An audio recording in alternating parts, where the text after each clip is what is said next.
안녕하세요. 조석근 변호사입니다. 그야말로 유튜브 시대입니다. 영상 하나로 전 세계 시민들과 소통하는 시대, 잘 만든 콘텐츠 하나로 수십억 원의 잭팟을 터뜨리는 시대. 유튜브는 이제 세대를 막론하고 기회이자 희망인데요. 하지만 기회 이면에는 위험이 도사리고 있는 것도 사실입니다. 어렵게 노력했는데 내 채널이 하루아침에 문이 닫히면 기분이 어떨까요? 그래서 오늘은 유튜브 저작권에 대해서 확실하게 변호사인 제가 알려드리겠습니다. 어렵지 않습니다. 저작권은 영상, 음악, 폰트 등 자신이 창작한 콘텐츠를 보호받는 권리입니다. 우리 같은 크리에이터 입장에서는 어떤 것이 저작권에 안 걸리는지를 아는 게 핵심인데요. 자, 한번 알아볼까요? 첫 번째로, 남의 이용 허락을 받은 것은 괜찮습니다. 당연하겠죠? 그럼 누군지 모르는데 찾아갈 수도 없고 연락할 방법도 없다면 도대체 어떻게 할까요? 이럴 때는 주소 링크에 보면 저작권 신탁관리 업체의 주소가 있는 경우가 많습니다. 여기에 연락해서 이용 허락을 받을 수 있습니다. 최근에는 법이 바뀌어서 내년부터는 신탁관리 업체에서도 정당한 사유가 없을 때는 이용 허락을 거절하지 못하도록 됐습니다. 우리에게 참 좋은 일인데요. 그래서 앞으로는 더 적극적으로 이용 허락을 받을 수 있습니다. 참고로 이용 허락을 받을 수 있는 곳 몇 군데를 제가 소개해드리겠습니다.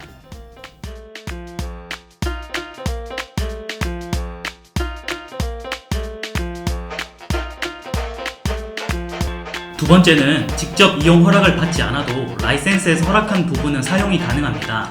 일일이 이용 허락을 하기 번거로우니까 미리 사용 범위를 정해놓은 건데요. 주의할 것은 사용 범위 안에서만 사용해야 한다는 것입니다. 라이센스에 보면 국내, 해외, 비상업적 또는 상업적, 수정 변경 불가, 가능이라고 명시해 놓은 경우가 많습니다. 그래서 예를 들어 라이센스에서 국내만 사용 가능하다고 하면 해외는 사용할 수 없는 거고, 개인만 사용할 수 있다고 하면 단체는 사용할 수 없는 겁니다.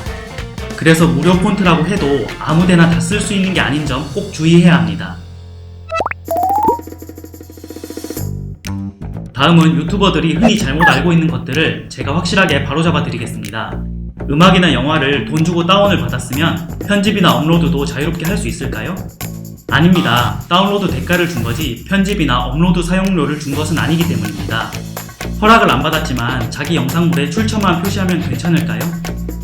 아닙니다. 반드시 이용 허락을 받아야 하지 출처만 표시한다고 되지는 않습니다. 허락 요청을 힘들게 했는데 답이 없었다고 해서 쓸 수 있을까요? 아닙니다. 답이 없었다는 것이 허락한 것으로 간주되진 않습니다. 비상업적 목적이나 교육 목적으로 사용하는 건 괜찮을까요? 아닙니다. 사실적인 시사 보도를 제외하면 목적과 상관없이 저작권 침해가 될 수 있습니다. 영상이나 음악을 5초나 15초로 시간을 제한하거나 혹은 음소거를 하면 괜찮을까요? 아닙니다. 유튜브 알고리즘을 잠깐은 피할 수 있을지 몰라도 이건 역시도 법적으로는 저작권 침해입니다. 자, 이렇게 주의를 했는데도 남의 저작물을 쓴 경우는 어떻게 되느냐? 보통은 저작권을 가진 회사에서 내용 증명이 오게 됩니다. 너가 사용한 콘텐츠에 사용료를 지불하지 않으면 법적인 책임을 묻겠다는 건데요. 사용한 게 맞다면 이용료를 내는 것은 당연하겠죠. 하지만 사용하지도 않은 전체 패키지에 돈을 달라고 하는 경우도 있는데 그것은 거절해야 합니다. 거절하는 게 힘드시면 저를 찾으십시오. 간혹 업체에서 사전 확인 없이 고발이나 소송부터 하는 경우가 많은데 그렇다 하더라도 검찰에서는 기소 유예로 끝나는 경우가 많고 민사소송도 침해 부분만 배상을 하기 때문에 너무 염려하실 필요는 없습니다. 어렵지 않죠? 다음은 유튜브의 저작권 정책 중에 노딱이라고 하는 노란 딱지 제도에 대해서 알아보겠습니다. 일단 노딱이 붙어버리면 프리미엄을 제외하고는 광고 수익이 거의 붙지 않습니다. 지금 유튜브에서는 광고주에게 적합하지 않는 영상에는 자동으로 노란 딱지가 붙게 되는데요. 성인용, 약물 관련도 있지만 전쟁, 참화, 정치적 이슈를 포함한 민감한 컨텐츠에도 노딱이 붙습니다. 영상 썸네일, 설명 등을 알고리즘이 자동으로 판단하기 때문에 우리는 그 기준을 알기가 굉장히 애매한데요. 그래서 우리는 영상 썸네일과 설명 등을 그때그때마다 조정해 가면서 경험적으로 노딱을 피해 나가는 것이 좋겠습니다. 마지막으로 변호사인 제가 봤을 때 저작권에서 비교적 자유로운 그런 사이트 몇 군데를 소개해드리겠습니다. 개별 컨텐츠별로 사용 범위가 다를 수 있으니까 꼭 감안해서 사용하셔야 합니다.